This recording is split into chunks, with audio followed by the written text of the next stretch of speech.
নমস্কার সবাইকে। তো আজকে চলে গিয়েছিলাম চটের মন্দিরে, যেটা আমার অনেক দিনের ইচ্ছে ছিল। তো আজকের একটা বিয়েবাড়ি ছিল, তার জন্য আমি রায়দিঘি গিয়েছিলাম। আর রায়দিঘিতে যাওয়ার জন্য আমি ভাবলাম চটের মন্দির থেকে অবশ্যই ঘুরে আসা উচিত।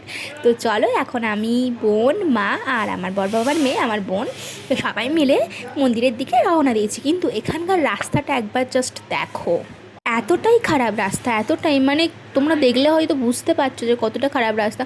কোমর পিঠ মানে যন্ত্রণায় ছেড়ে যাবে। টোটোতে বসে আছি না, আমি কোথায় আছি জানি না। তো যাই হোক, এখানে আমরা মন্দিরেতে চলে এসেছি। তো মন্দিরের গেট থেকে ঢুকে গেছি। তো ভিতরটা একদমই শান্ত ছিল, যেহেতু কোনো লোকজন ছিল না খুব একটা বেশি। তো ওই কয়েকজন গুটি কয়েক ছিল। তো দেখো, পুরো এখানে এগুলো পুরানো ইট, আমি যেটা দেখাচ্ছি তোমাদেরকে, মানে পুরো মানে নিস্তব্ধ জায়গা, খুব সুন্দর। এখানে পুজোও দিয়েছিলাম, বাট গেট বন্ধ ছিল। তো ভিতরে দেখো, আমি ঠাকুরকে তোমাদেরকে দেখিয়ে দিলাম। আর এখানে আমরা একটু সেলফি ফটো নিয়ে নিচ্ছিলাম। পুরো মন্দিরটা দেখে নাও, আর ভগবানকে দর্শনও তোমাদেরকে করিয়ে দিয়েছি। তো এখানে দেখো কি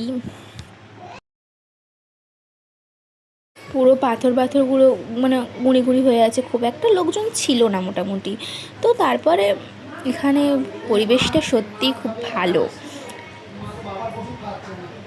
তো আমরা যখন চলে যাচ্ছিলাম, তো অনেক লোক মোটামুটি এসছিল। তো যাই হোক, এখানে একটা দোকানও ছিল, একটাই মাত্র দোকান।